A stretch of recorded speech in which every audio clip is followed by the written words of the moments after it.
This is my whiskey book. So I'll show you an example page. They're all a little bit different. So it's just like the tasting profile, the colors. You can take notes, leave ratings. Does it taste like beef jerky? That's what I said. No, I wrote down it tastes like beef jerky smells. It's good to see you guys back in the office. Been just sitting here looking at crime scene photos. What do you think of this one, Rick? Wow, that is really detailed. Oh yeah, I could see the details you're talking about. Tell everybody about the details, RJ. You know the details he's talking about. Yeah, I really like the color of crayon that you used. It is something like a burnt sienna. I think that's a really, really great choice. Good job, buddy. These were taken by a crime scene analyst. These are photographs. I don't know what you're talking Yeah, about. it's a crime scene, and I can tell his name's at the bottom. It says Billy Jr. Crime scene analyst. Mm-hmm. See? That's what CSA stands for. Okay, well, this JonBenet thing, you guys want to continue? Like, we got to finish this off. Santa Claus is... Yeah. It's actually kind of scary, the Santa that wants us to solve this. So... What does that mean? He's very ominous. Very Russian. Slavic Claus. It's Slavic Claus. Slavic Claus? Yeah. Communist Claus. Wait, is that related to the case? No. It's just he wants us to solve it, and I kind of said yes. Oh. Which one of our friends is taking on that responsibility? This guy is Slavic Claus, and if he doesn't come to your house in the middle of the night looking for stuff to give to the other kids, I don't know what you Well, I know it's not you because your accents are terrible. It's definitely not me. An elite team of private detectives. What if balloons are aliens? Maybe that's the key component we're missing. Cover-ups. John's guilty. Mysteries that need to be solved. Maybe Mormons need mountains. Richard, shut up. All right, well, what do you guys remember from... We're back. I'm here with RJ and Rick again. I remember all of it. We can dive right in. I remember every detail. I definitely just got done listening to the episode and did not forget. That's good. You listened to it first. I kind of didn't even mean to lead into this, but I did lead into this. I made them listen to it. I was like, listen to this before we go because you guys keep forgetting. So that's what the contempt of RJ is right now. No, it's not contempt. I'm just letting you know how good of a boy I was. You just described listening to the episode like going to work at 8:17 this morning, though. That's all I'm saying. Oh no, God no! I wouldn't equate it to that. Yeah, he went to work this morning.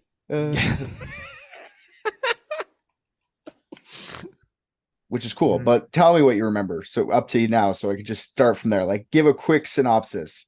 We caught the killer. Rick's convinced he figured it out already. He doesn't even got all the evidence yet. Yep, I'll pass it over to RJ now. Finish it off. Yeah, an undead ghoul, necromancer type creature sired a young girl named JonBenet Ramsey, and then the emotionless corpse golem raped and murdered her. Okay, here's my synopsis then. So I told you about JonBenet. I told you all the evidence. I told you what happened. I haven't implicated anyone in this yet. We went through the crime scene. We went through strange behaviors of certain people. We talked about the cops fucking up the scene, the crime scene. We talked about John Senior or John. Does he call him Senior? Is that like a junior? Is JonBenet John Ramsey? It should Jr.? be. It should be. He should have to live with that. Yeah, John Ramsey hires a lawyer. Then they go on CNN, and then that's where the ghouls came out, and they were both just convinced that he murdered them, and or murdered JonBenet. I mean, them applies too. There's no way he hasn't murdered more little girls. You think so? Pal, that's the thing. You're saying like we're not implicating anybody. His face implicates him. It's true. Oh, I'm not. We're definitely implicating someone. We just haven't yet, is what I'm saying. Like, you guys have. I'm still on the like, I have to tell you guys some more shit. I'm just saying he's guilty by default. Like that's like it doesn't matter what he's doing. Like if he walks into a store, somebody should be like, that guy just stole something. And every time he leaves, he should have to prove beyond an unreasonable amount of evidence that he didn't do it. And I just ended on the interview talking about the interview with everyone, which was like the second interview they did, right? Yes, that's right. It's the second, their second like police interview, and they changed their stories to the police. All right, well, the media is going crazy with this case too. We were talking about that, how it's like on every fucking National Enquirer, any magazine like that. Plus, it's in like national papers too. Like conspiracy theories and shit were happening on National Enquirer and stuff like that. But the papers were reporting this, like New York Times, everything. This went pretty fucking. If this was the Internet Times, this would have went crazy, and it never would happen. Actually, like they would have been caught right quick. And they also, it's because they had the sexual molestation accusations were starting to pop up, and that made it sensationalized even more. Like they're saying John Ramsey's been molesting JonBenet for years, and he finally snapped and killed her, and that's what a lot of people are saying already. Not true though. There was never ever any evidence of him ever molesting JonBenet. If he did, that would have been that night. It's never happened before. They talked to the girls before. Anybody that knew him, he never did it to anybody else. So maybe if he was just 40 years old and went like, I want to fuck a kid now, but I don't think that's what happened. There's just never. So yeah, I don't think he was ever molesting her, but that went around, and that would suck if you're a guy who just lost his kid. Let's pretend he's not guilty, and that's happening. Like That's a big ask. Yeah, you lost me there. Okay. Like literally no proof of it ever, but he just looks that way. No proof of what? Of him molesting his daughter ever. I didn't say that. I said he killed her. I said that. I'm saying that. I'll get on board with that, but he definitely killed her. What I'm saying is, even if he killed her, well, I guess that doesn't matter. Who cares if you're making fun of the murderer? But I'm like, let's say if he didn't, and then that starts popping up. People already think he killed her. Like, I know you guys can't suspend your disbelief on this at all, so fair enough. No, I will. What do you want me to suspend? He didn't actually do it. Let's pretend he didn't do it. Somebody else did do it. And then all these, like, I'm a molester. Like, people are saying he's a molester and a murderer. Like, that's a lot to take. I'm just trying to give it a fair balance of why you get a lawyer instantaneously. I'm willing to put him away for just murder. I'll toss the molestation charge. For sure. But what I'm saying is just pretend he didn't do any of it, and you're the guy that's getting all this. Like, you didn't kill anyone, but everyone thinks you killed someone, Rick. And then not only that, they say you fucked her before you killed her. Yeah, see, but I simply would just not kill my daughter. So it would be pretty hard to get me for that. Yeah, but it doesn't matter because they didn't ever get him either. So if he didn't do it, and people just kept hounding because they thought you did it, whether he did it or not, let's pretend it's you right now saying somebody said you killed your fucking grandma or something, and you're like, no, I didn't. Like, well, we know you did. And then it goes through the news cycle, and then they kept saying you fucked your grandma after. That would be rough on you. I think the problem is that what you're not accounting for is the difference between that situation and me is that I didn't kill my daughter. And I think the other key difference is that Rick is not a 2,000-year-old undead lich necromancer. Yes, he is. We've established he's a goddamn vampire in the past. We said vampire. We didn't say he was a mage. Definitely not one dealing with death magic, who can summon some kind of like flame Atronach to ward off the police, such as the case with Mr. Ramsey. Okay. All right. So anyways, moving on. So they see all this stuff in the media. It's happening. So a couple days after they make their statement to the police, the Ramseys actually go and do like a media run to go like try and defend themselves against like sexual assault accusations. What do you think happened? You think that helped or not? No, it didn't. It didn't hit. I think so. Okay. Yeah. Cool. They media ate up the attempts for interview. The more they talked, the more people thought they were guilty. The DNA results came out on the 14th of May, and then the 14th of June, the autopsy reports are released to the public. The DNA shows that there are no matches, and the autopsy report reveals to the public the details of JonBenet's death that we went over last episode. The police are really focused on the Ramseys, but apparently there's other suspects. We'll talk about them too in a bit. January 16th, Governor Ray Romer rejects the Whites' request to change the DA to a special prosecutor. They thought the DA was just like, the DA didn't believe that it was the Ramseys. The police did. So the DA and the police were fighting the whole time. So the police were trying to get, but the DA wouldn't go for any charges. So the Whites, like Fleet and Priscilla White, they're friends. Oh, thank you for clarifying. I thought you were talking for all the whites. I was confused. No. Fleet. I speak for the whites. I was like, wow, that's a quick turn. Yeah, no, Fleet and Priscilla, they're friends that they stayed at their house after their murder. They were at their house the same night for the party, right? They were there with the day JonBenet was found and all that kind of stuff. They were the type friends but then the Ramseys start throwing out other fucking suspects. One of them being Fleet White. He could have done it. He was there too. And that was his friend. And like at this point, he's pissed and he just wants the fucking DA gone to a special prosecutor because he knew the DA didn't believe that John killed him and he couldn't have figured it out himself. Like even his friends were starting to say like John killed this fucking kid. John was saying Fleet and Priscilla did it so much that the DA started investigating him too. Like, you know what I mean? It's a lot. They hate them now. They at this point, Fleet, I'm pretty sure, still think John and Patsy had something to do with it, even like today's day. So the police want to interview the Ramseys again in January 1998 because a lot of new things have come up with the DNA coming out and the autopsy reports. The Ramseys agree under some stipulations. They get their lawyer to tell the Boulder PD that if he wants to come in for an interview, you got to release all the evidence you've collected so far to our lawyers so we can look at it before we get interviewed. Wow. No? Are you kidding me? I don't think anybody's ever done that ever to like they didn't call them suspects ever. So they called them, what was it? Main focuses of the investigation. Just give them all the evidence. Here's what you can lie about. The Ramsey request is rejected and the police never really get another formal interview with the Ramseys. On January 29th, 1998, the Ramseys give their clothes from the night of the murder to the police. January 29th, 1998. They later used the red turtleneck to find some fibers. Turtleneck that she wore, actually, some of the fibers that were underneath the duct tape that was on JonBenet's mouth that got ripped off at the crime scene.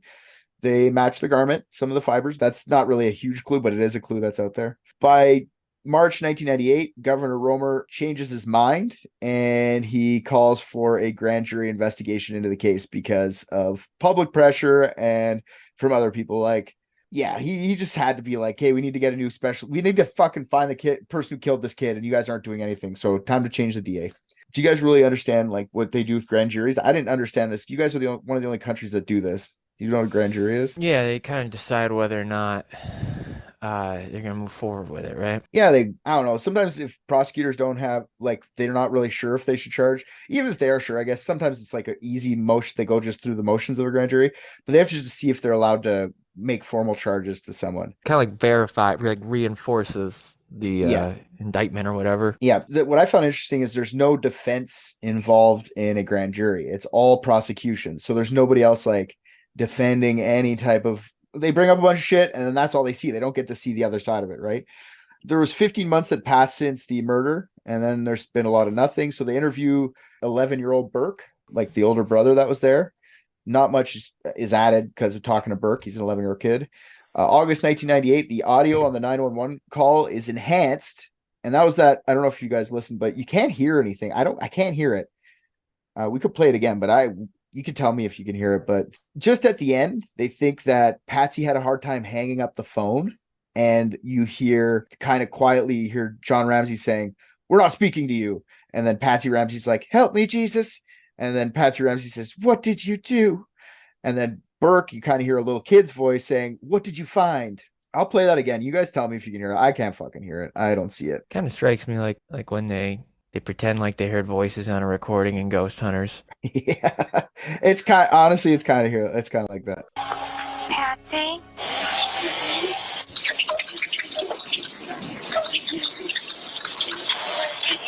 I don't know, man. We could try it again there, but I think it does it. Okay, It's but like, still who the playing right now, fuck isn't it? would say any of that? Like that has no context with any reality. Like that's like three different people, and the words don't even. I'll tell you what they think it means if you want to know. Like the cops have they have a pretty good fucking idea of what they think that means. I just don't hear it. Like they hear something that I don't even think is there. That's what I think is fucked. Sure, whatever. That's what it says, but let's pretend it does say that. It helps their theory. right? The police is theorizing as to what happened. We're not speaking to you is them supposed to say, talking to Burke. And then Patsy's just freaking out over top of the body, being, help me, Jesus, help me, Jesus. What did you do is implying like talking to Burke is my guess. Is that what he said? What did you do? Well, I thought it was. Patsy says, what did you do? He says, we're not speaking to you. Burke says, what did you find or whatever? Yeah, what did you find? What the fuck does that mean? Who says that? I don't know, like a 9-year-old kid? About what, though? Oh, they're freaking out. Let's pretend like if that's on there, my guess is just a kid waking up in the middle of the night, hearing his mom freaking out and saying like, "What did you find? Why are we freaking out in here?" True. She might just scream like, "Help me, Jesus," about like any random TV show that's on. She sounds like the type. Oh, they're super get on your knees and pray Christian. So well, clearly they should have. Yeah. So October comes around, all that stuff's released to the public, whatever. October comes around, the grand jury starts hearing evidence in the case. They see the handwriting, the autopsy, DNA, hair and fiber. They even head to the Ramsey house in Boulder. Like the whole grand jury goes and checks out the actual house. So that's October 98. May 1999, a 12-year-old Burke is questioned by the grand jury. Another year later, 12 years old, 3 years since it happened. The grand jury ended up deciding that they actually had enough evidence to indict the Ramseys for putting JonBenet in enough danger that she could end up being murdered. So that's how they framed it. Like, we can't say she murdered him, but they definitely had something to do with it. See, I feel like it's harder to prove that they put her into some sort of danger that led to it than just blaming the dad. Yeah. The problem is they don't think you'll see what happens. Their wallets don't think the dad did it or what? No, well, that's the lawyers protecting them is a big part of it for sure. But they think it's Patsy, and we'll talk about why in a bit. So October 13th, DA Hunter says there isn't sufficient evidence to charge anyone with the murder because he's scared he's not going to get a guilty without a reasonable doubt. So he nullified his own grand jury's findings. He said, nope, fuck that. We're not doing it. Yeah, he's scared that he could indict, but he was scared of not getting the actual conviction, which is horseshit. I don't know. He just doesn't believe John Ramsey did it, but the fucking 12 other people said it was cool to do it. Like, I don't know, man. But they did interview one of the grand jury members. They didn't give a name. I guess they're being anonymous for this thing. In December 2016, they talked to one of these guys, and he agreed that they probably shouldn't have indicted John Ramsey. They didn't have enough hard evidence. August 1999. All right, pause though. Was he in the room? The grand jury member? No, John Ramsey. Was he in which room? When the jury, when the prosecution was making its case to the jury. No. Did they have pictures of him? Smart move. I see where you're going with this. Did they actually look at his physical appearance? Is that what you're saying? In person, you mean? Or at all? Just at all. He was on every fucking newspaper for the past 3 years. They've all seen what he looked like for sure. They had hard evidence. I love being a private detective. We have hard evidence. This is great. It's my favorite. Look, man, I'm not saying that everybody who's accused of murdering their kid actually did it, but if one single one did, it's John Ramsey. Okay. I agree. It's fair enough.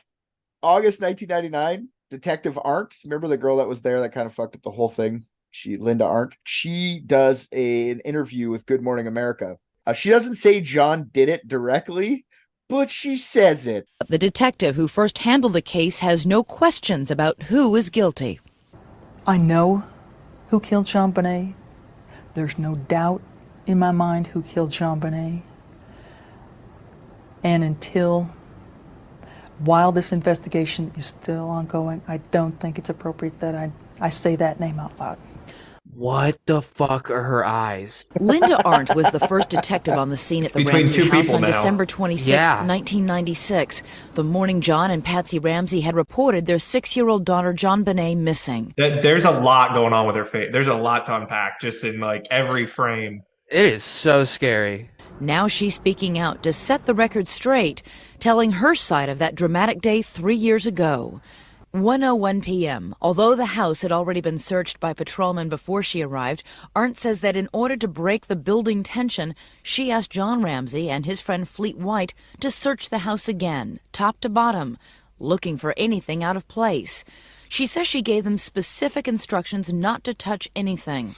She says John Ramsey headed straight to the basement.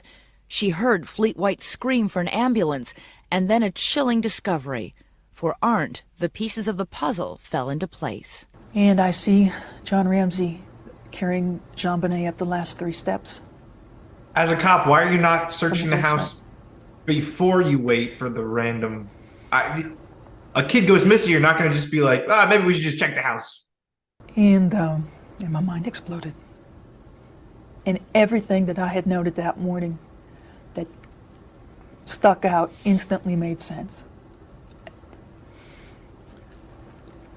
And JonBenet was clearly dead. Then she's been dead for a while.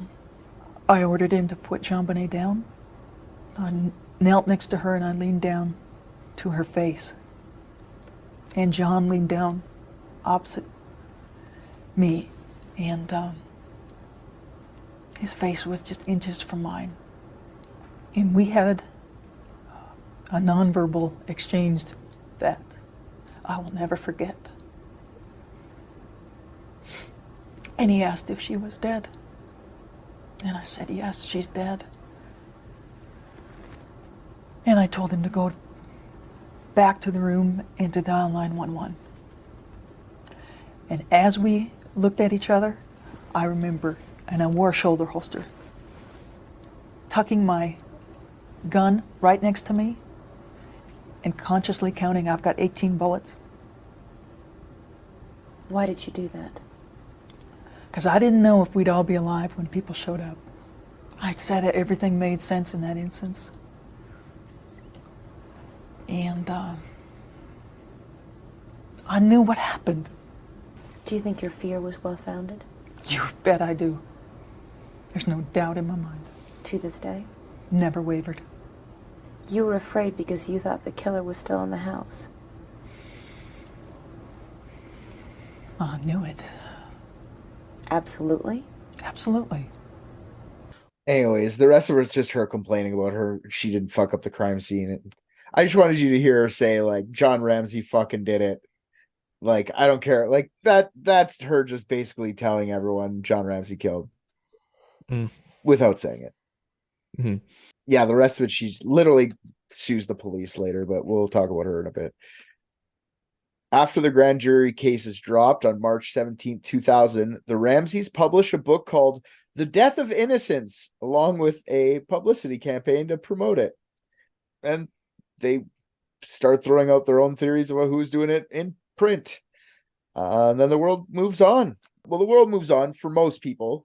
2006 stops moving on for Patsy when she dies of her returning ovarian cancer. But everybody else's life kept moving on. Everybody who was alive's lives was continuing to live. Yeah.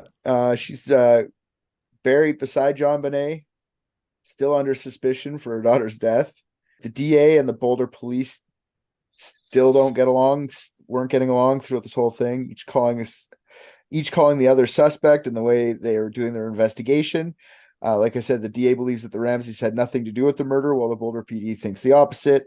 In 2008, the new Boulder County DA, Marcy Lacey, wrote a letter saying that she was clearing the Ramseys of any involvement in JonBenet's death. To this day, John Ramsey still tries to find out who has killed his daughter. He goes on podcasts. He goes to true crime conventions with his theories. I'm assuming this JonBenet's death is his like main source of income now, because he complains he can't get a job anywhere because he spent all his money, first of all, trying to figure out who killed JonBenet and protect himself. And everybody knows who he is and won't give him a job. So, yeah, I think he just makes profiteering off of his daughter's death is what I think. The downside to getting away with murdering your daughter. Yeah, it does have its drawbacks. Hey, you know what? I do find it odd that he can't get a job, because I mean, having this as your LinkedIn profile picture is pretty slick, I think. I mean, I think he looks wonderful in that image. Also, another angle, he doesn't look too bad here. I don't know. I find it odd he didn't get some hits. RJ put up some pictures of liches, like legit John Ramsey exclusive lich pics. Yeah. Well, the theories on this, that's basically what happened throughout the years. There's two major theories. Someone in the family did it, or there was an intruder who did it. Then actually there's a third category, which are just conspiracies, which are fun. Before we get into theories, I want to talk about DNA for a second. Her DNA has been tested and retested under the newest technology over the years. The DNA profile has been disputed as to whether or not it's the killers at all. There's a DNA profile that came up from this. There's two unknown DNA profiles. These DNA samples have been like the kind that have likely come from like someone could have just sneezed on the I know it's in her underwear and shit like that, but like they say it could be someone at the factory just sneezing on it and leaving touch DNA.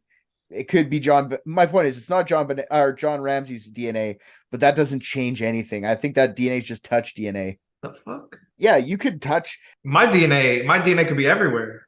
It as long as you touch something for 2 seconds or longer, it could be. Yeah, that's a good way to get out of just about any crime. Like I go a lot of places. I got strong DNA. Yeah, but they start to develop patterns when it comes to lots of DNA. Then, right? It's different. My DNA develops patterns. The pattern is it doesn't go away. It's been everywhere. What? They develop like movement patterns, like where you go, and like that's how they start. Before they only just find like someone's blood, like a droplet of blood, and then they'd be like, he was the murderer because there was blood under her fingernails. I mean, yeah, but like that's not fair to people who are allergic to little girls' underwear. Of course, they're gonna be sneezing. It's true. I'm just saying the DNA on this is touch DNA. It could come from fucking literally anything. It's not very DNA shaky, is yeah. You can get very sensitive.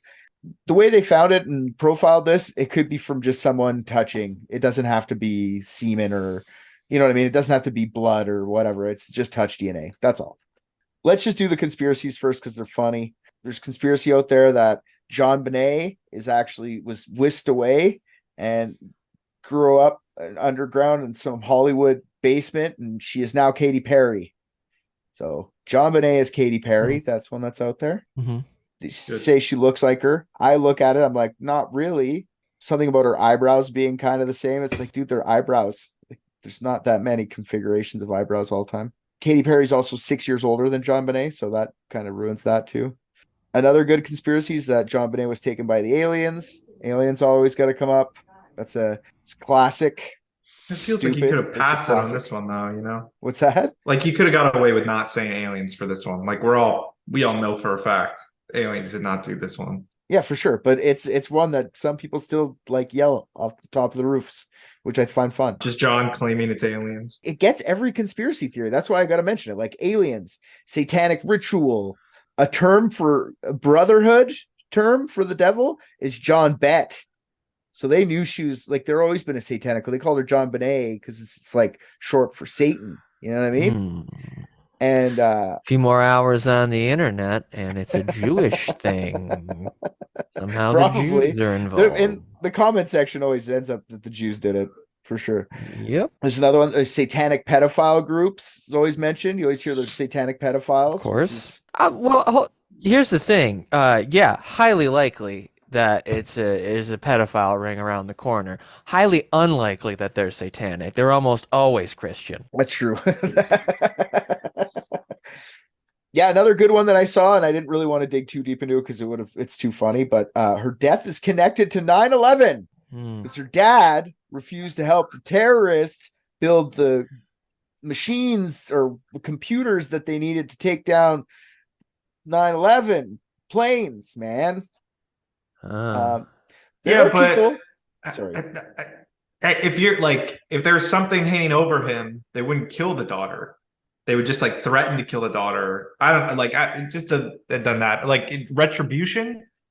I feel like terrorists just like would blow the whole thing out. You know, like. Okay, so maybe they killed her as payment for him to do 9/11. So he wanted her dead, but he was too much of a coward to. But that doesn't have to be terrorists. That could be aliens. Aliens could be like, hey, do 9/11 and we'll kill your daughter for you. Look, we've hit 9/11's part of these conspiracies now. This is how great this is. Yeah, but 9/11 is more likely than the alien one. Yeah, that's the crazy part in this situation.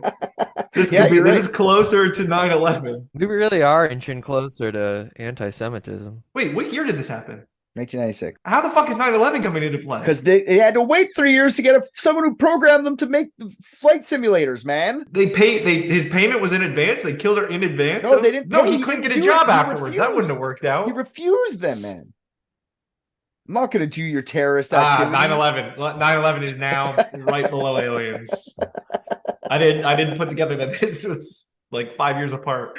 Yeah, dude, if that were the case, you know how quickly he would be like, I'm an American hero. I denied the terrorists and lost my daughter for it. There's no way that one's real. He wouldn't shut the fuck up about that. That is true. There's Hillary Clinton is part of this for some reason at some point. So we are.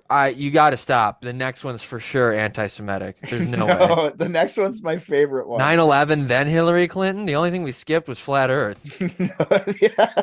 The only one. This is one that some people legitimately think, and I'm not even kidding when I say this. Some people legitimately think that she was killed by a wolf. Like she was out playing. And a wolf tied her up and garroted her and strangled her. And the parents freak out and hide the body because they're scared people are going to be mad that they didn't protect her from wolves. Wait, I'm sorry. Yeah, that one. This isn't the one that relates to Hillary Clinton, right? No. That one, like, here's the thing. If there's a Hillary Clinton is a werewolf theory, that rips. I'm absolutely on board. And it's another reason I'm mad that Trump won. You're telling me we could have the first woman and werewolf president? Yeah, that's true. Yeah, we could have. That would have fucking rocked. That would have fucking been wild. Anyway, so those are really there's probably a million more conspiracies. I did a cursory search and I was laughing at them. So like I said, breaks into two categories, real categories that people strongly like. Law enforcement people believe both sides of this. So one of them is that there's an intruder that broke into their house. Wait, why did that come after Hillary Clinton? Because we're doing real theories now. The first one. I thought you were still going down. No, we're getting the conspiracy theories out of the way because there's so many. These aren't even made up by me. A lot of the weird ones that we come up, I just make them up for fun and then just say them, right? Those are what people are saying, not me, man. I didn't even make up any of those, which is fun. Hey guys, the domain name HillaryClintonIsAWerewolf.com is available. If you get it off of Namecheap, I think I have a 60% off coupon that they just sent. Yeah, that's what I'm on. I buy way too many domain names.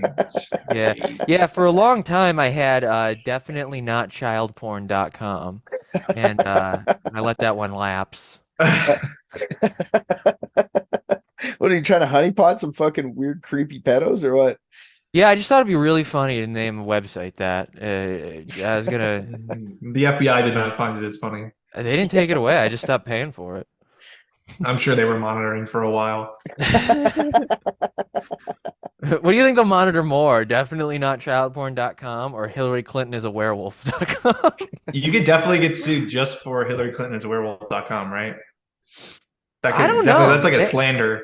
Well, I guess she'd have to prove that she's not. Yeah. Well, yeah, that's true. And then that's worth it in itself. It's worth it. She just shoots herself with a silver bullet. I don't know what would happen. But buy it. I'll throw in. Hold on though. I have to say that this is not. I'm not trying to like libel anybody. This is in the pros list of Hillary Clinton for me. It's a compliment. This is a compliment. Yeah, this is firmly on. I am on the side of this. I am a champion of the Hillary Clinton is a werewolf movement. I'm certainly not trying to detract from her status. She goes from Hillary Clinton to Hairly Clinton. That didn't work as well as it worked in my head. No, but I appreciated it. In my head, that was like a direct 1-to-1 joke, and then I say it out loud, and I'm like, those letters didn't really work. Hairlary Clinton is funny. Yeah, that works. Hairlary. All right, so let's just talk about the intruders, which I kind of tried to leave open for that, but it really sounds like John did it. So let's talk about intruders first, then we'll talk about family because I like to end on what I believe is the case personally. So here's some theories about the intruders. Lou Smith, and we talked about in the last episode, he's the retired detective that came out of retirement to help solve the case. He investigated the JonBenet case from March 1997 till September 1998. The evidence indicated to him that an intruder likely broke in, raped and killed the young girl, and got away with it, mainly because of the sexual assault. even though there was no semen ever found. She was sexually assaulted. There's no way a parent could ever sexually assault their kid, so it must be an intruder. That was his guiding light to this whole thing. That makes sense. It was a vaginal abrasion, he said, which could have been the form of anything. We will talk about that later in the family did it theories. Someone who must have come into the house, lied in wait for them to get home and go to bed, rape and kill JonBenet, write a note, and leave it before anyone heard anything. So that's what he overarching theory is. That never call back or come back for ransom or anything like that. I don't know. It sounds fucking wild to me, but during that time, you could go on the sex offender registry. There were 38 registered sex offenders in the rich Ramsey neighborhood. It's not like it's impossible for there to be child predators in where they lived because they were an affluent part of, not to mention that she was in beauty contests for little children. So that'll attract a fucking predator or two, in my opinion. This is what Smith believes. So let's talk about who could have done that. So there's a bunch of these different people that have come up over the years. So the first guy, his name is Gary Oliva. Gary Howard Oliva was a known 32-year-old pedophilic sex offender that lived in Boulder at the time. He was charged with 2 counts of sexual exploitation of a child in 2016. Oliva had been living nearby the Ramseys during the time of the JonBenet case. During one arrest in 2000, police found a magazine cutout of JonBenet in his belongings. This troubled police because of the sexual assault. Because it was last month's issue. Yeah. They were concerned. The Ramseys, like I said, hired private detectives and lawyers and stuff. One of the private detectives' name was Ollie Gray. He heard about the arrest and went to the media criticizing the Boulder police for not considering him a suspect. Instantaneously. Let's throw some fucking smoke in the water on this one. Wait, you said he went to the police and he was mad that he wasn't a suspect? The private detective went to the media and said, criticizing the police for not investigating Gary Oliva because in 2000 they found the picture of JonBenet in his backpack. One of Oliva's childhood friends, Michael Vale is the guy. He came forward after seeing Oliva in the news, claiming that Oliva would have been actually a good suspect for this murder. He said that not long after the murder, Oliva had called him out of the blue, claiming that he had hurt a little girl. No names. He didn't say, I hurt JonBenet Ramsey, but he said he hurt a little girl. Vale said that when he saw the way the garrote was tied around JonBenet's neck on the news, it reminded him of the time Oliva had attacked his mother and tried to strangle her with a telephone cord. During that 2000 ICH drug arrest, Oliva also had a stun gun in his possession, the same thing that was suspected to be being used on JonBenet because of there's 4 abrasions, two pairs of abrasions. I don't know if you guys remember that, Honor. Lou Smith says that was a stun gun. So Oliva had a stun gun. He had a picture of her. He was a known pedophile, and he told some other girl or one of his friends that he'd hurt a little girl. He was cleared as a suspect for the murder of JonBenet in 2008 after DNA testing. But like I said, with that touch DNA, I don't think the DNA really helps this case. It's not a fucking huge amount of DNA, blood everywhere or something like that. Gary Oliva is currently at the Lyons Correctional Facility in Colorado, serving out his 10-year sentence. He's in jail right now. Any thoughts on Oliva? All we have to go off of is as true evidence is the picture in the backpack, which it's just circumstantial. He's a pedophile. Of course he's going to take the world's most famous beauty girl. I feel like that's not a stretch for a pedophile to have in his backpack. If we want to blame him for having it in the backpack, let's just flat out arrest both of the parents for putting her in that situation. That's true. Feels fair. Put them all in the same cell. I don't like Oliva as a suspect either. You're right. There's way more evidence for fucking John and Patsy Ramsey. Anyways, there's another one, another guy that they think it could be is a guy named Michael Helgoth. Michael Helgoth was 26-year-old when JonBenet was murdered. Ollie Gray also thought that he was a good suspect. His motive, though, was a property dispute with the Ramseys. So he was mad about fucking fence being put up or some stupid shit. So, you just go kill a fucking little kid because of that. I had a property dispute with this guy. I'm going to kill this little kid. That seems like a great suspect. what makes him really suspicious to me in a way, like I don't really believe it's this guy, but there is a suspicion. 2 days after the 1997 press conference where the Boulder police claimed to be zeroing in on a new suspect, he commits suicide. Does that mean like he got nervous because the police said that on the news, or is it coincidence? I'm going to go with he's probably just a troubled young man and he's a fucking coincidence. But he was also cleared because of the DNA. But he's a guy people have thrown out there, Michael Helgoth. What do you think of him? Like, I literally think it's a terrible suspect, personally. You guys are in agreement. Rick, if you're curious, HAIRlary is available. Yeah, but I feel like if you have to explain the domain name, it's going to be really tough to get people there. I don't know. HAIRlary also is available, which is pretty fucking sick. It kind of works out. All right, the next one's a disgusting one, and I'm sorry. It's a suspect named John Marcar. John Marcar is a former school teacher who confessed to killing JonBenet in 2006. 10 years after JonBenet had already been dead. But he made an international headlines when he did it.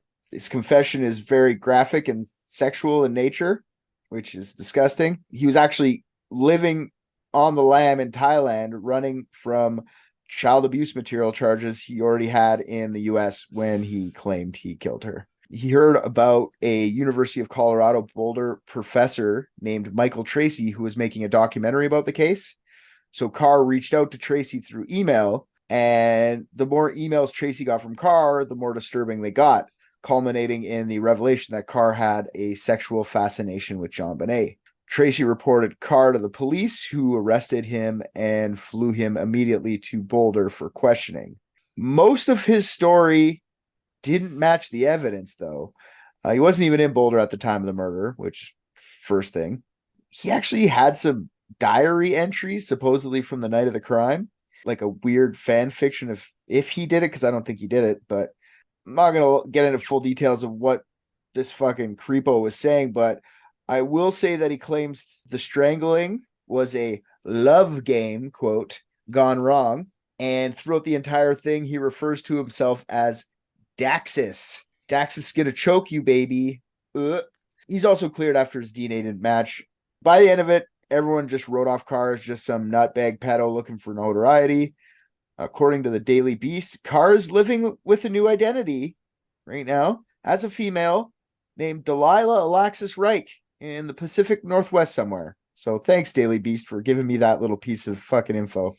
Didn't really need it, but they actually put that in there, but no one cares. So if you're looking for Delilah, it's Delia. Oh, I know someone with that name. They're horrible. Yeah, if Delia Carr, you want to go kill yourself, that'd be awesome. Whoa. He's a convicted child molester. They can die. I'm sure there's more than one person with that name.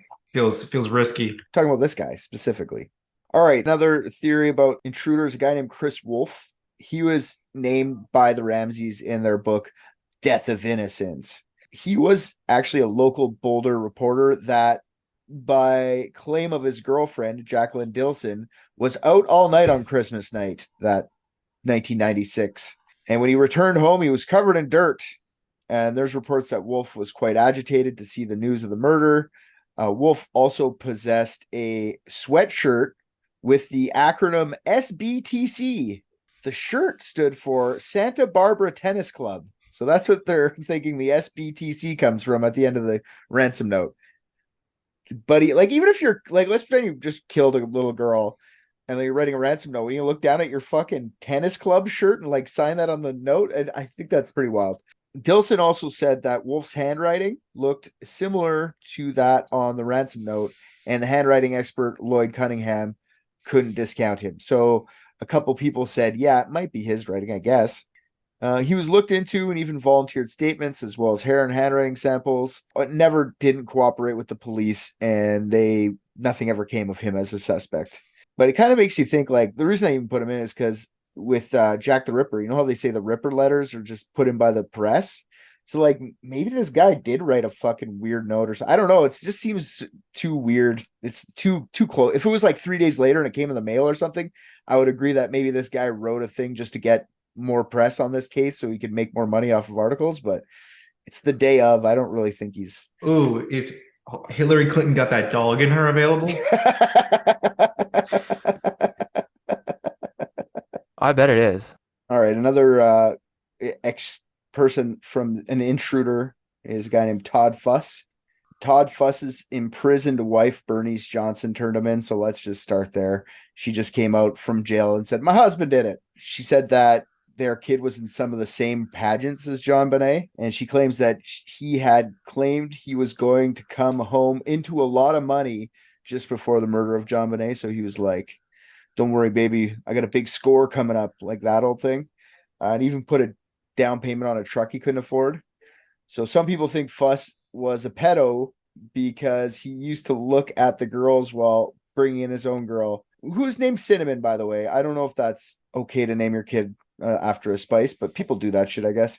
But when they brought her kid Cinnamon into these beauty pageants, they all said that he was like staring at the other girls. Then he always used to tell the other parents, like, I can break into any door. Wanted to prove it, and he'd like pick blocks. Like, which is fucking weird too. I love that. Yeah, it just hurts my brain. Some of these circumstantial dudes. He was never actually a pedophile. Like, no one ever caught him being a pedophile. He went to jail. Like, you know what I mean? But they just say that because they didn't like how he said he could break in any lock. It's just, Well, I mean, that's the thing. Like, you can't like go around like having people notice you looking at kids and then talking about how good you are breaking into shit without. It's the same way you can't walk around with John Ramsey's face and expect to not be called a pedophile. No, the window was already broken, so he's clear. He's so good at breaking into places, he wouldn't need to crawl in through the broken window. He would wait for the window to be fixed, so there's a challenge. Right, yeah, that's what I was gonna say. That's what's funny is even if the window is broken, he'd go, oh, ha, and then go to the door anyways to try and pick the lock. yeah. Ugh. The whole thing about sorry, I didn't maybe mention this part. The whole thing about the intruder thing is the reason the suitcase is by that window is because they're gonna put JonBenet's body in the suitcase and throw her out the window, but he couldn't lift it up that high or whatever. Whoever the intruder was just ended up abandoning mission and just leaving the suitcase there. There was never anybody going in and out through the window. They think that somebody was waiting for them inside the house.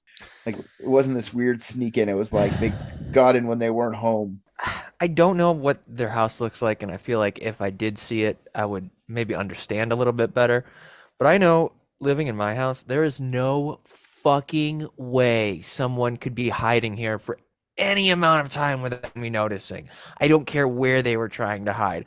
I am way too anxious for that to go unnoticed. Right? I could have somebody here for quite a bit, I think, without me realizing. If Yeah, they are like listening. Totally plausible. I just can't fucking like fathom it. Like, I've heard noises in the house, and before I was on medicine, I walked around with a knife for like a half hour because I thought it was somebody. There could be a killer screaming in the room next to me, and I'd be like, I really don't feel like getting up right now, though.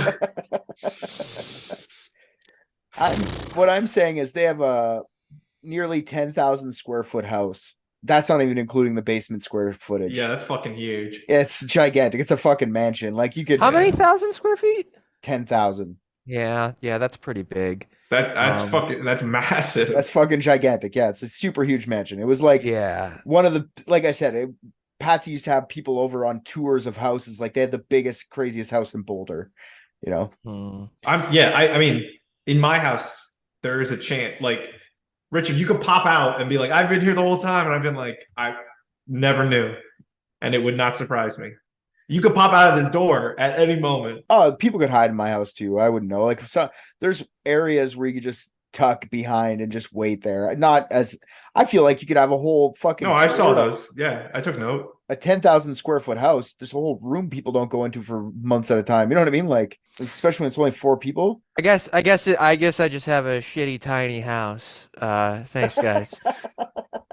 You have that one room filled house. with plants. You're telling me somebody couldn't just bury themselves in like the vines and stay hidden behind it?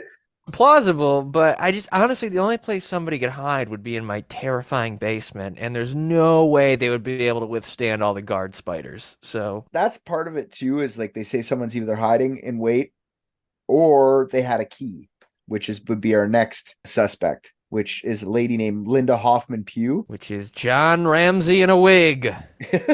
No, it was their housekeeper. She was one of the first people Patsy told the police to look into because she had a key.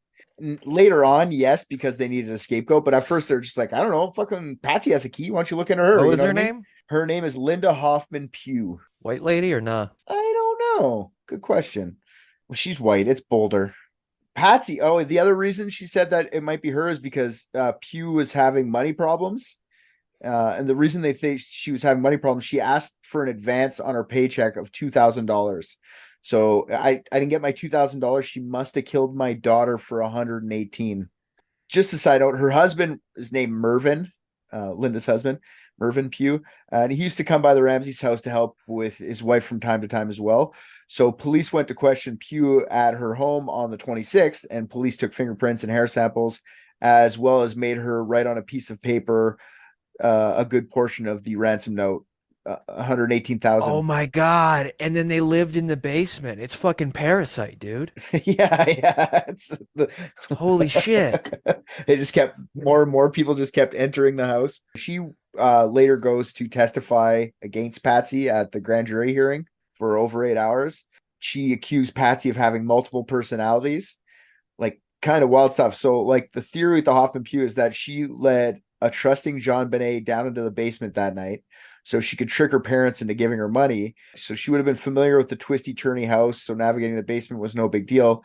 Literally the worst theory. She needs $2,000 and she kills a little girl. Why not actually just like kidnap the girl? The girl would have known enough to just go with you. She wouldn't have been scared of you. It would have been easy. Hoffman Pugh just ends up being a convenient suspect because she has no real alibi, as she was supposedly asleep in her bed by herself while her husband Mervyn slept on the couch. Literally nothing more than that. Yeah, so he was discounted her. She did actually give a lot of interviews to newspapers and tabloids and shit like that. So she is kind of shady in a way. Like she came to, I forget what it was. I think it was her police interview in a limo and got out the back seat and went inside and fucking gave her police interview. Like, anyways, she was getting money hand over fist. She exploited the shit out of that death. Anyway. Bill McReynolds is the last, I think, suspect. That's an intruder that I have. Bill McReynolds is the Santa Bill. He's the only reason I didn't wear a Santa suit for any of this. The most suspected intruder theory suspect. Like I said, he was the Santa Claus. He was like the town Santa Claus. He didn't just do like the Ramsey's house around Christmas. He would just go around all over the place being Santa for parties. And old men who dress like Santa Claus are just great fodder for pedo conspiracies too, so keep that in mind. Bill McReynolds and his wife Janet lived in Boulder for 30 years as he was a journalism teacher at the University of Colorado.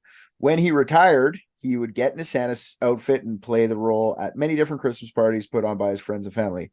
During the week before Christmas, McReynolds dressed up like Santa for a Christmas party put on by Patsy, the one where the 911 call was called and then everyone said, "Don't worry about it."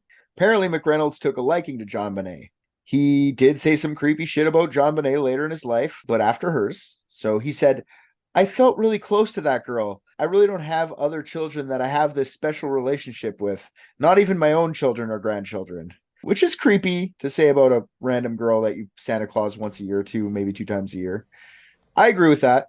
He also called her his special friend, which is another disgusting quote from that guy. JonBenet loved that Santa loved her, and she gave him a vial of glitter, which she called Stardust. She said, "Here, Santa, have a vial of Stardust." When he had gone into heart surgery earlier that year in August, he had brought the glitter with him as a good luck charm. So that's a little creepy. When he died in 2002, one of his final wishes was that his wife mixed the stardust with his ashes, which she did. Mixing the glitter and the ashes got the attention of the Denver Post. And then they started talking about how he could be a possible intruder and murderer of JonBenet. They just started doing a little bit of research into this guy. Let's just say right off the top, all it was is that he actually loved that little girl and he was a little bit weird, but he just loved being Santa Claus, because I don't think this guy did, but maybe we'll talk about him. So no, it doesn't scream. Yeah, no. There's a couple things that point in this direction. I can see why people would say this guy might be the guy that did it. The fact that he just had heart surgery in August and it was now December makes me not think he did any of this. That's where it like ends it for me. Like the guy was still probably recovering. What if he was doing that so take the Satanist theory, take the Santa theory, and this guy was like putting young blood into him because he just had this heart surgery and needed to like rejuvenate himself. He's a Santaist. I see what you're saying. I see what you're saying. satanic cult. So here's a wild fact about McReynolds. In 1974, he had a daughter who was abducted and sexually assaulted on December 26th, the exact same day as JonBenet, except for 22 years later. Bill's wife, Janet, was a playwright who in 1978 staged her original play entitled Hey Rube, which was a fictionalized take on a 1966 Indianapolis killing. The 16-year-old antagonist is bound, raped, and murdered in a basement. Weird. And the abduction of his daughter, weird. Who made that play? Bill McReynolds' wife. In what year? 1978, 2 years after her daughter was abducted on Christmas Eve. She ended up getting away. That's a bit of a bold and audacious play to make in 1978. Agreed. Bold and audacious for like a woman to think she's going to break through in the playwright business of 1978 just to begin with. Never mind the source material. You know what I mean? Never mind the material. So what if they were just reenacting this play? That's what a lot of people say. Maybe they're like everyone that was there was just like reenacting this fucking play. So you're saying this whole this like dinner party was a play reenactment. That's why like if you go all the way back to the weird ransom note, it sounded like a murder mystery party about to start. Like so you think the ransom note was like the note that you get at the beginning of the mystery party? Yeah. And they were like reenacting it, but they accidentally like tied her up too tight and killed her. Not on purpose, but like basically everyone there was complicit. So they were all like, sure, we'll all sit here and wait for the police to come. Hey man, it's something to throw in the fucking pit of. Oh, well, it's either that or 9/11. So, no, but that gives you a name to go with your theory, right? Which would be Bill McReynolds, because he would be the one who sounds like maybe his wife wrote this whole script out, which it's kind of weird. I don't like this guy. I don't like him. I'm gonna call it the Charlie McDennis theory because it's kind of like they played that Charlie McDennis game and she ended up dead. So that feels the most. Okay. Sounds good to me. So we have one more guy. If there's an intruder, it's probably some fucking pedophile from the pageant scene, in my opinion. Guy that looks good is a guy named Randall Dwight Simmons. Now, he was a child pageant photographer who took pictures of JonBenet in 1995. 2019, this 66-year-old was picked up by the police for child abuse material and charged. So in 1998, less than 2 years after JonBenet was murdered, he was arrested for running around naked. And one of the first things he said to the police was that he didn't murder JonBenet.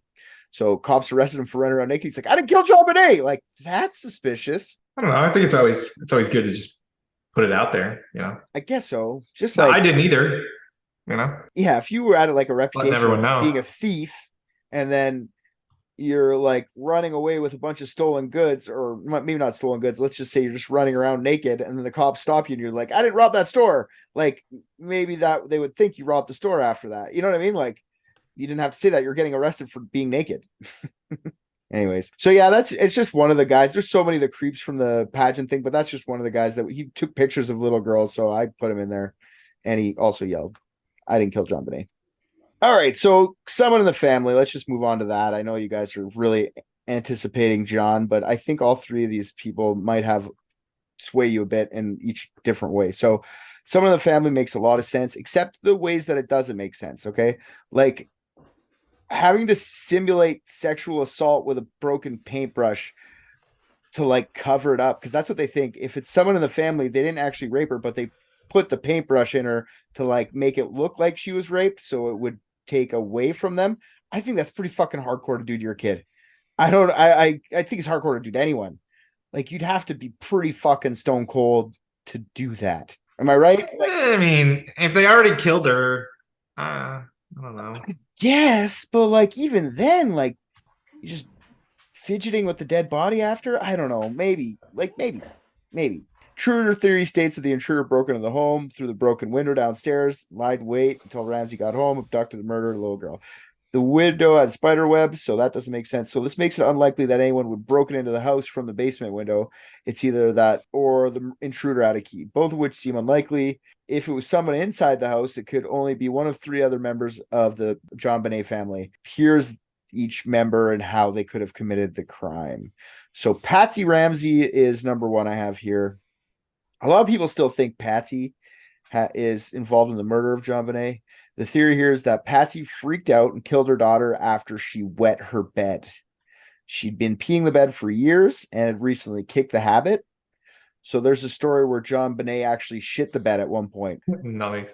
The grandma described it was the size of a grapefruit. So thanks, Graham, for throwing your granddaughter under the bus like that. No one wants to hear that story, even later. That's not even a cute one when you're like 30. Your mom goes, remember when you shit your bed when you were 6? You're like, God, I hate you, Mom. You know what I mean? Like, stop telling that story. Now she's murdered. Just don't tell that story. Yeah, it just would be a weird reason after all that time to kill your daughter. I don't know. So Patsy had been putting pull-ups on JonBenet, and she's just like sick of having to do it. While investigating the house, the detectives noticed a case of pull-ups half hanging out of the closet as if someone had angrily grabbed one out of its packaging.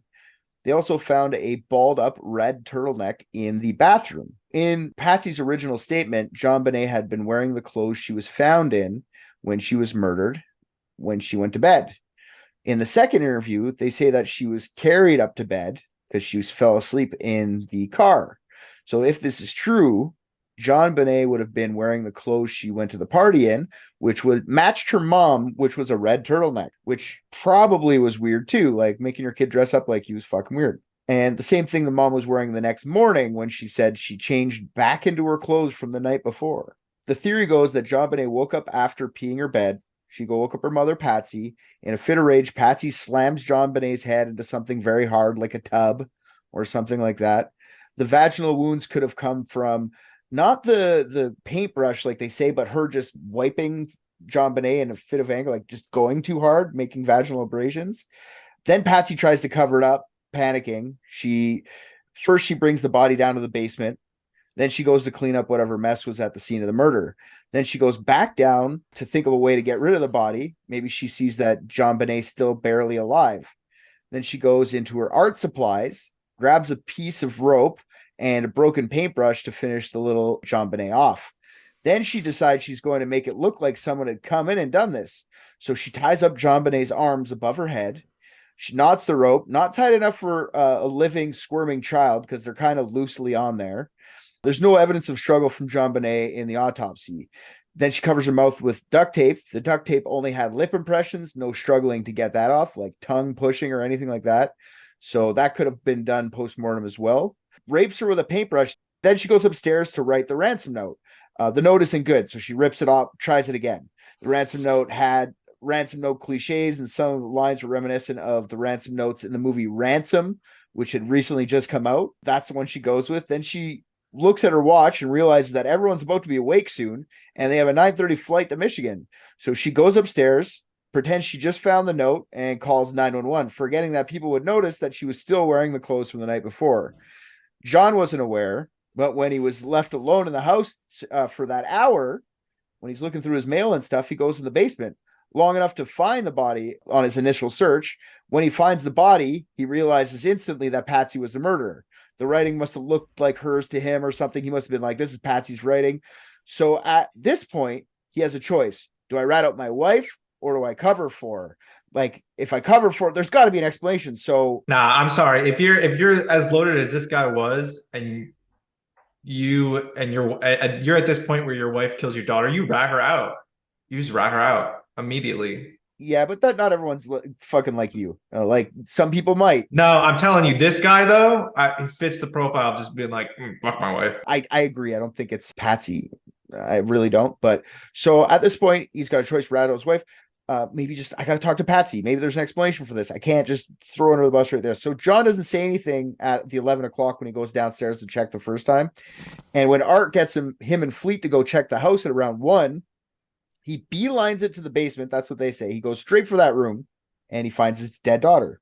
Then he like decides like, okay, if I find her in the basement, then Patsy's out. There's already a ransom note. The charade can be over and I don't have to rat out my wife. He just needs to hire lawyers. So then he just calls the lawyer and he protects her from then on.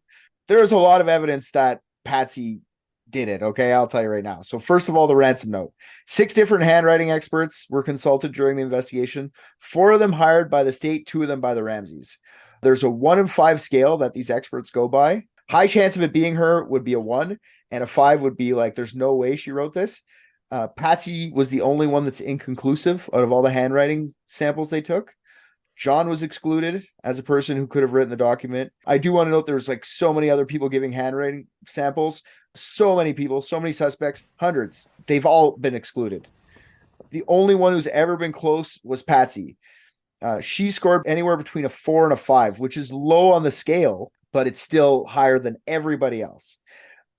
Just means it's unlikely her, but handwriting analysis is fucking horseshit anyway. Over the years since the investigation, there's been 3 more people that did handwriting analysis. And since the original 6 during the investigation, 1 hired by police who investigated the murder and 2 for recent documentaries. All 3 of these new 3 people, more recent ones, say it is likely Patsy wrote the note. But like I said, handwriting is bullshit I find anyway. They can just change it to whatever they're suiting. Like, obviously the people for the documentary want to make it look like it's fucking Patsy. So, but the note in itself is written in a way Patsy would write. She used the word hence all the time. The word hence is in there in her writing. She used to use acronyms. She always used to be like PR. And then, I don't know what she was. She was a bachelor of BA journalism. She'd write that shit under, like, she'd do all sorts of acronyms apparently. And she would also write to her friends in acronyms in a way that only her and her girlfriends would instantly understand. So like secret acronyms that only, like, if she wrote to her friends, you could read it and go like, what the fuck does that mean? But they would all know, kind of thing. There were fibers on the duct tape that was covering JonBenet's mouth that matched the red turtleneck that Patsy had been wearing at the morning the police showed up and the night before the party. The Ramseys did many interviews over the years, not to mention how they were plastered in the media. The media made it sound like she was the cause of her daughter's death, even if it wasn't her killing JonBenet herself. So like the media said, like, it's her fault, even if she didn't actually like choke her out. They criticized her for putting her daughter at risk with the pedos by sexualizing her in pageants. After years of doing interviews and media scrutiny, Patsy always sounded defensive when speaking to the media. She argued with a guest on Larry King Live once. So here's a clip of Patsy just arguing with a guy named Steve Thomas. I don't know. This doesn't help you not look guilty. That's all I'm saying with this one. Has harmed us deeply. He's failed in his responsibilities as a police officer. He's failed us. He's failed JonBenet. He's failed the community of Boulder. It's not pleasant. No. I still haven't heard the theory yet. I totally agree that whoever wrote this ransom note killed our daughter. Yes, I concur wholeheartedly. No, he believes you now wrote the let's note. hear, what I want to hear is, how is it exactly that you think that I killed my daughter? I just cannot understand that. I want to hear it from start to finish. I think there was a toileting issue that night that has been dismissed and underplayed. Explain. A bedwetting or a toileting issue. That caused Patsy to get mad at her daughter. Absolutely. And say slap her or hit her or... I don't know. I'm suggesting that there was an explosive encounter because Patsy at one point put the child in clothes, a red turtleneck, for example, not the same clothing she was found in deceased. The following day, I think something happened in that bathroom. Steve Thomas's theory is based on You're not going to answer. Is that our child wet her bed and we slaughtered her. That is so preposterous. You weren't there, John. You can't know. I was there. I know Patsy. I've lived with her for 20 years. I know that she loved that child more than anything in the world. I would have given my life for JonBenet. Patsy would have given her life for JonBenet. Patsy, you could have been arrested in this case. I wish I had been, and then we would have had a free and fair trial, and you would have met your Waterloo, Mr. Thomas. She just looks like she's hammered and fucked up. Like, yeah, dude, the way like her head moves and stuff, I'm convinced she's just a puppet, and John Ramsey is like this, like upside, like up inside of her and using her as like a. I don't know though. I agree. It is crazy to think that wetting the bed or even shitting the bed would cause like. I don't know. I mean, I guess anything can make you snap, but like kids get killed for way less. It's wild. But oh, that's true. Did you see that guy who went to court for punching his kid because it was like he took a bite of his pizza or some shit? Yep. Yeah, there's some huge pieces of shit out there. I think what's really proves to me that they had something to do with it is that they're on television arguing with a guy accusing them of murdering their children, and they didn't stab him in the face. They're just entertaining the argument. That's true. Just like maybe that's what she's doing though. That's basically her way of being like, I can't stab you on TV. I'll go to jail. So I'm just gonna call you a moron. Right. You wouldn't, even if I was guilty or innocent, I wouldn't do any of that. but people only do that shit like on talk shows and stuff because they're attention whores. They're trying to like pimp themselves for something or other. You know what I mean? It's just like what they do on like the Fox. Like I know so many comedians who have been on Fox Red Eye, whether or not like they like agree with like anything on Fox News, they'll go on Red Eye and be pieces of shit just because it's a quick TV credit. You know what I mean? Yeah. Like that's what the fucking Ramseys are doing in that video. Like why are you entertaining all of this television attention instead of just being upset that your kid is dead? Like it's very, very strange. Yeah, no, I think it's someone in the family for sure. So Patsy, this is Patsy's turn for her. And I agree with what you said, Rick. It's pretty extreme to kill someone for peeing the bed or shitting their bed or whatever.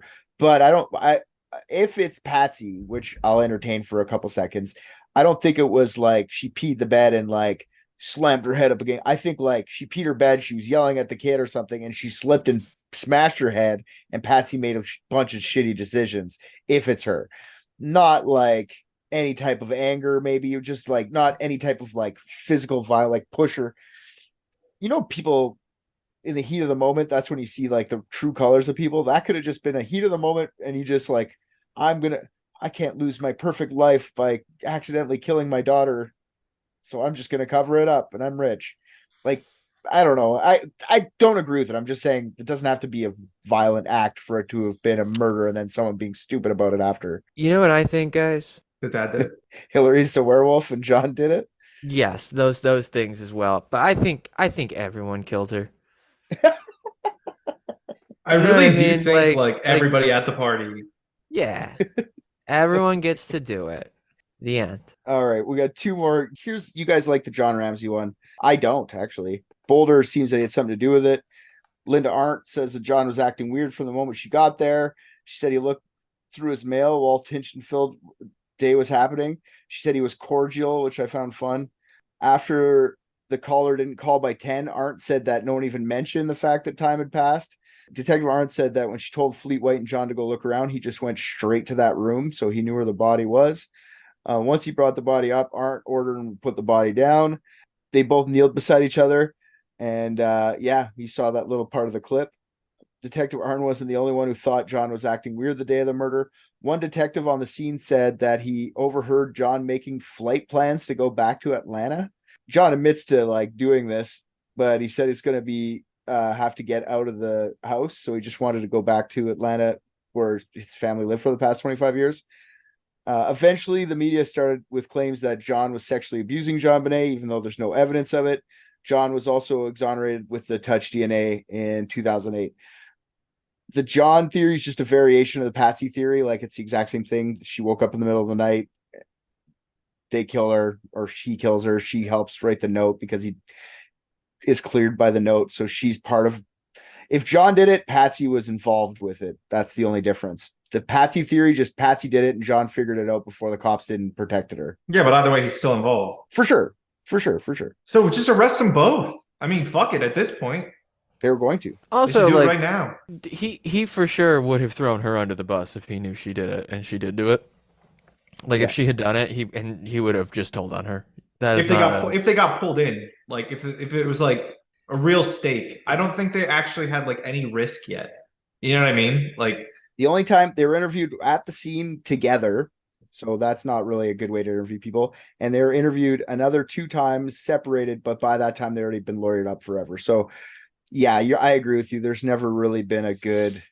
Yeah, but the second you lie, like you said, they're lawyered up. Like, now that they're lawyered up and they've already been lying, they can't change their story. They can't be like, all right, I lied, she did it, and then they'd be like, all right, you just said you were lying this entire time. That's literally what John should do now. John's still alive. He should just say Patsy did and get it over with. No, because they could still arrest him for covering it up. And they would. That's true. Well, here's the last theory, and this is the theory I believe. I believe Burke did it. Burke was the only other family member in the house when JonBenet was killed.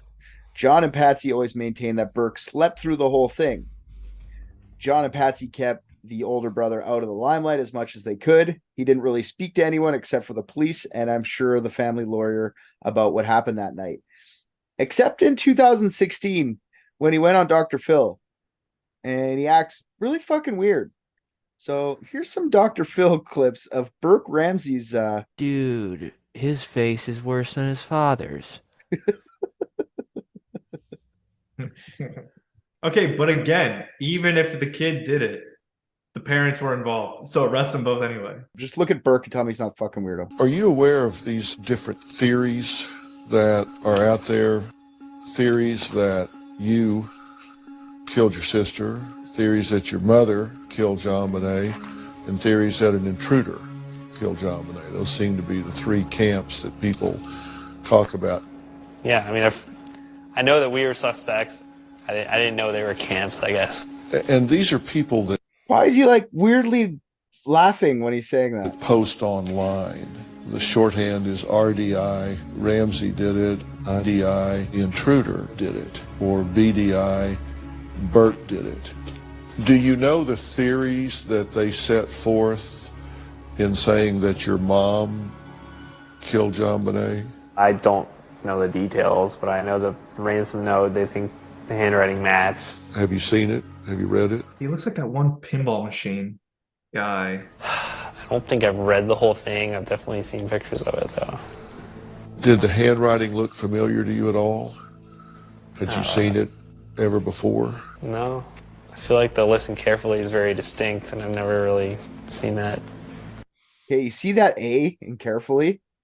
That whatever you call that A, where it's like not like just a circle and a line down, it has like the little hat part to it too. Patsy used to write with those all the time when they went and found her handwriting samples, like old ones. And then when she'd write with the police, she'd only make the circle with the line beside. She would never did it again. So like, anyways, that's just part of it. But I just think I'm not going to go through a whole big Burke fucking session here. I just wanted you guys to see his face and see like he looks like he thinks it's funny. It's fucking weird. He looks like the big fake head from Funhouse pinball machines. You ever see those? No, I haven't, but I'm gonna look it up. I'll let you look it up on your own. Yeah, if you just search Funhouse pinball, I think the little head name is Rudy. Yeah, I don't know if that comes from something else. I just had seen that pinball machine before. He looks just like him. How old was he when she died? 9. Oh yeah, he didn't do that.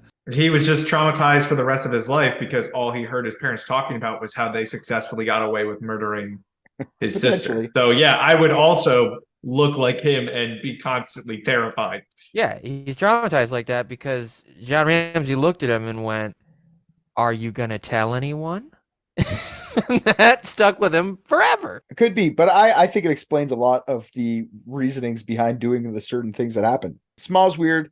He didn't really need to do that interview either. I guess he just decided he wanted to. It was a couple years after his mom died, so maybe he thought, okay, now I can allow to. Maybe his mom was the one who said, don't ever say anything, and she died, so he thought he could do it. After that interview, though, CBS airs a documentary named The Case of JonBenet Ramsey in 2 parts. It really looked at the evidence through the eyes of forensic experts and former FBI agents. These guys went as far as not accusing Burke while still accusing Burke, kind of like the same way Arndt did with his dad. So they look at some crime scene photos, find a green flashlight there's on a counter. They show that it could have been what gave her the giant head wound. One of the guys, which I thought was funny, says it fits to perfection, quote. You're looking at a picture, relax. This is mixed in with the pineapple portion of the theory, which the pineapple part of the theory is that late at night, both JonBenet and Burke were up rummaging the fridge for some snacks. And then they start fighting over the last bits of pineapple that were in the fridge. And Burke strikes her with a flashlight, accidentally killing her. Burke had actually already hit JonBenet with a golf club pretty hard when they were a bit younger, about a half year before that. He just smoked her with a golf club. He explains this on Dr. Phil that it was an accident and she walked through his backswing. But like, I've been an older brother and I've definitely hit my brother with objects out of anger, especially that close of age. Like, I don't know if you have close age siblings, either of you, but I did. I definitely beat them. But she actually had to get stitches from this fucking clubbing. And she had to get plastic surgery to save her from scars. Didn't have to. Patsy got her plastic surgery so she didn't have scars. That's how I know Patsy didn't kill her. Because I would constantly be like down on myself, like, oh, what a failed investment, you know? Like I just spent the money on that plastic surgery. Total waste. Now, Yeah. That's exactly how moms think. So that's how I know. That's how I know she It's didn't. an investment. That's For real though. I mean, you get a little bit rough with her, and you're like, I can't afford another mistake. Like, So all right, so to the quick and to the point, the paintbrush thing. So you want to know why that exists for Burke? Why that explains Burke? Right. So that's not Burke doing that. That's the parents trying to cover it up after. Burke just killed her. no, because nothing about the paintbrush is like, it's not the child. No, yeah, no, he was 9. He didn't do it. What makes you think a 9-year-old can't accidentally kill their sister? No. I'm not saying he can't. Talking I'm to saying RJ. definitely. RJ said he Okay. didn't do it. He's being very absolute about it. And I want to I'm know not why. saying he can't, but how often does that fucking happen? That It doesn't not happen. yeah, no, No, because if you're a parent and you figure out that your one child might have just fatally injured your other child, first thing you do is call 911. It's when you do it yourself that you start running through the thoughts of like, better protect myself. Because like, the 9-year-old's going to be fine. Like, oh, it was an accident, 9-year-old, whatever. Like, even beyond that, like what makes him so special that they would cover it up like that? Like what makes him more favored than the other one? especially with how religious they were, like, my son needs to be exercised. Like, Yeah, I'm of the mind that like it's not unlike parents to like cover shit up, but like I just don't get what made him preferable. Like it seemed like she would have easily been the favorite in some way. I mean, like I guess like they could like be trying to save face, but like I think it's easier than that. They have 2 kids. One of them's dead now. The other one's going away to jail. They don't have any more kids. Patsy has ovarian cancer. She's not having any more kids. That's the end of them. okay, but would she like actively had cancer? Like, yeah, was, like, she in a rough literally spot? just became cancer free a year and a half before JonBenet was, and she's never gonna have kids again. She never. Oh, she became cancer free. I thought you were saying like she was like, on the edge of death. They said she had stage 4. She wasn't supposed to survive, and she got a bunch of treatments, and then she did survive, and her kids were just babies, and that was a year before JonBenet was dead. yeah, I don't know, man. I think I'm gonna need to go back in time and see this little boy swing a golf club and a flashlight and see, because I just don't buy it. He's got the force poundage, whatever, to kill a 6-year-old, right? She was 6. Yeah. Yeah, no, their heads are hard at that point, so I don't buy it. I think it makes more sense than fucking John covering for Patsy covering for John. Covering for your kid is the only thing that makes sense why you wouldn't call the police. It's literally the only reason you wouldn't call the police. See, if my kid accidentally injures my other kid or kills them, I'm calling 911 immediately as a sheer like protection for myself. Like if your 9-year-old accidentally kills someone and you can show that it's an accident, it's gonna be all right. I mean, like I agree with that, but when you're especially a 9-year-old, they're probably but he felt so important. He worked for some defense contractor. He felt like probably untouchable, was jet setting all over the place. If one kid accidentally kills the other kid, he 100% is calling the police. It's if he does it that he's like, listen, I'm too important. They'll try and make an example of me. Yeah, but if your kid kills your other kid, you don't think that's going to look bad to the... No, not at all. Not back then. 1996, fuck that. You just, blame someone else. But why Patsy? Why would Patsy cover for John? But why would they... I don't know. Why would they fucking do that to her body if it was... That does not track. I don't... Like, I get, like, covering up, like moving her body or doing the blanket and stuff like that, all track, but like that abuse, because I don't know, that's some of the dumbest shit that like I just can't rationalize you would do unless you were a piece of shit who wanted to do that. That's true because the whole like mutilating the dead body, but like maybe that's not even under their thought process, it's the lawyer. Like, I think of that sometimes with this. It's like Burke smashes the kid's head. She goes down and go, I gotta call the cops. She's like, no, I'm calling my lawyer first, see what we should do. And then the lawyer's like, cover it up. Here's how you do it. Yeah. I don't know. It's still he's a 9-year-old kid. I don't think it happened. That just seems unlikely as fuck. Yeah, I just think it's the only thing that makes sense to me with yeah.